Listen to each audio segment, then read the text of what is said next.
Hello everybody, this is Pablo Wegesend with another YouTube speech, and this time is about the refugee situation involving refugees from Syria. So, as you may know, Syria is in a real civil war. There's all these different armies fighting for power over there, and people are trying to run for their life, trying to look for shelter somewhere else. And it's hard to leave home. I mean, it's hard to leave where your family is or where you grew up. You think they want to leave?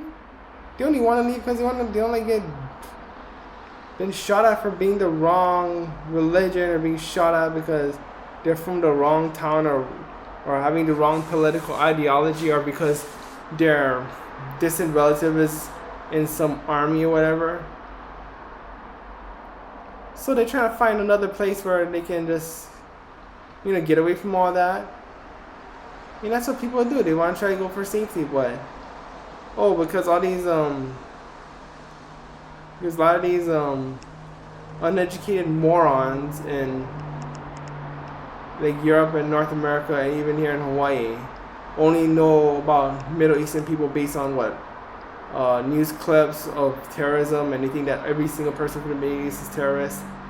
Man, if you believe those stereotypes, you're so stupid, okay? I mean, what makes this news is, explosions and whatever else. I mean, what doesn't make the news is people getting along, getting along with family and doing everyday family routines like everyone else in the world. But they only know about Syria as war and terrorism. There's more to it than that. I mean,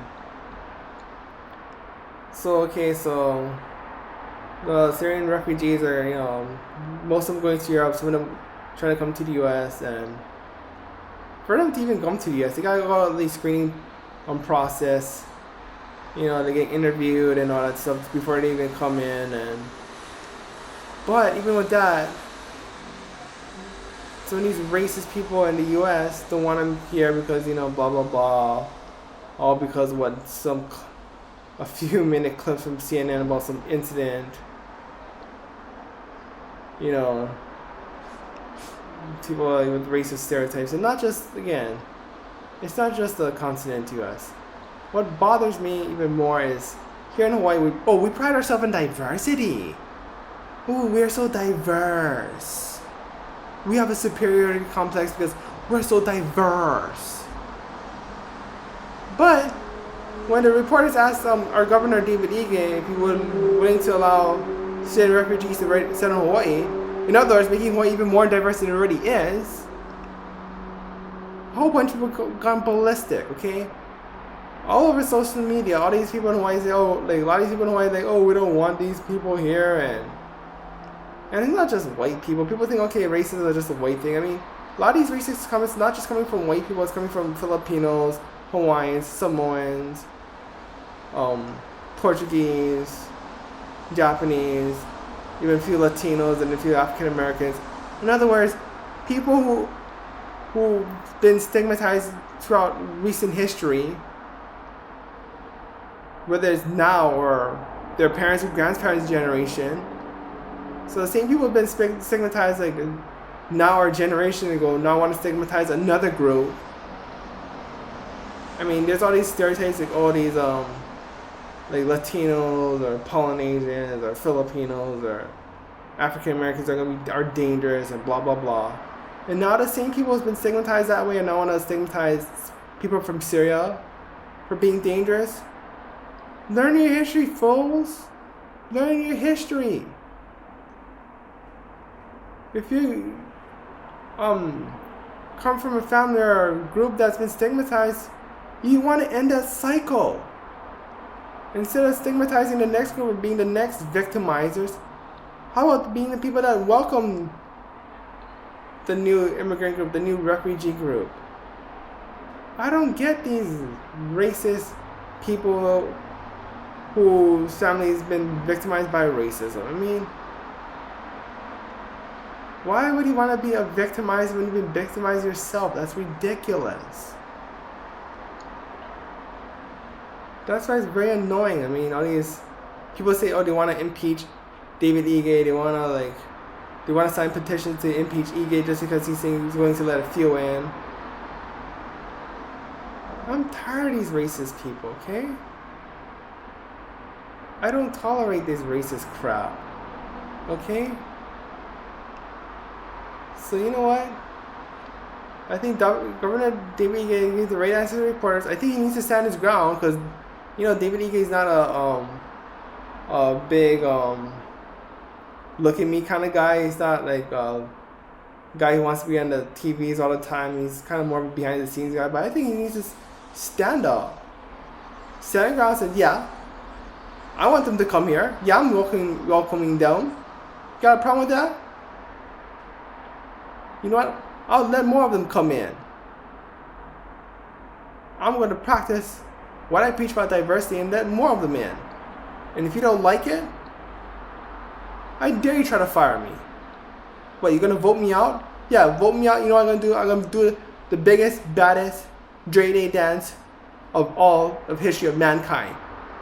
You should go up there with a sign and say, yeah, I got fired for being anti-racist. Because you know what? If you lose the election over this, you know what? You lose the election by keeping his dignity, keeping his honor, standing up for what's right. So all you morons who want to impeach Governor David Ige over this, you know what? David Ige has more honor than you guys. Governor David Ige should not kiss your ass. Governor David Ige should defy all you racist, anti-Syrian, anti-refugee people. Governor David Ige, stand your ground. Talk like how I'm talking. Say, hey, I believe in diversity. I believe in aloha. I believe in welcoming people. And I believe that we shouldn't be stereotyping people just because of what other people who look like they might have done. You just say, you know what? As Governor Ige, who is of Japanese and Okinawan ancestry, that his answer has been stigmatized, that, you know what, I'm going to stand up for the next people being stigmatized. I'm going to take a stand against racism. And not just take a stand against racism from white people, but also take a stand from racism from Asians, or racism coming from Pacific Islanders, or racism coming from like Latinos or African Americans, or any kind of racism. I'm going to take a stand against it. Yeah, you're going to vote me out? Bring it on. That's what Governor David Ige should say. Yeah, you want to vote me out? You want to impeach me? Bring it on. I'm standing around right here. I'm going to take a strong stand. That's what he should do. And all you scaredy pansies who are scared at new ethnic groups coming in, you know what? Just chill. Just chill. New people, new cultures coming in. Take it as a learning opportunity. Get to meet new people. Get to learn new cultures. Look beyond the stereotypes. Look beyond all the 2-minute clips of terrorism from halfway around the world. Understand what these people are. You can't just stigmatize the whole group just be what a few people do. I mean, it'd be silly to stigmatize all like European Americans for what Timothy McVeigh did in Oklahoma City. It's silly to stereotype all African Americans based on what based on the LA riots or the other like the Detroit riots in the 60s or whatever else. It'd be silly to stigmatize Latinos based on what a few criminals have done, or stigmatize Latinos based on what the Mexican mafia or the MS-13s have done. So why stigmatize all Middle Eastern people for what Al Qaeda has done? Take a stand against racism. And all you people out there who are who are against immigration from Syria, all you anti-immigration fanatics, shame on you. Shame on you, okay? I'm sick of you racist people. I'm sick of it. Okay? And, oh yeah, and just one more thing, yeah, I know people say I look Middle Eastern. I'm not Middle Eastern. Nothing wrong with that. Just, I have Latino and European ancestry, but, so yeah, but yeah, people might worry that might be attacked for looking Syrian or whatever. I'm not, but you know what? I'll get along with everybody that has good character, and I judge people based on character. I judge people as an individual. Oh my God, yeah. How dare I judge people as an individual? Yeah, I judge people as an individual. You got a problem with that? You got a problem with me judging people as individuals? You got a problem with that? Well, I'm going to judge people as individuals. I'll continue to do that. So yeah, I'll judge each Syrian refugee or anybody from any group as individuals. I'm not going to stigmatize one person just because what one person that looks like him has done. So I continue to judge each person as an individual, and I want to be judged as an individual, and that's what we need more of. And Governor David Ige, stand your ground. Do not give in to these idiots on social media or idiots wanting petitions to impeach you. Stand your ground. Make it be known. I know you're a quiet behind the scenes kind of guy, but let it be known. You're standing your ground. Aloha and thank you.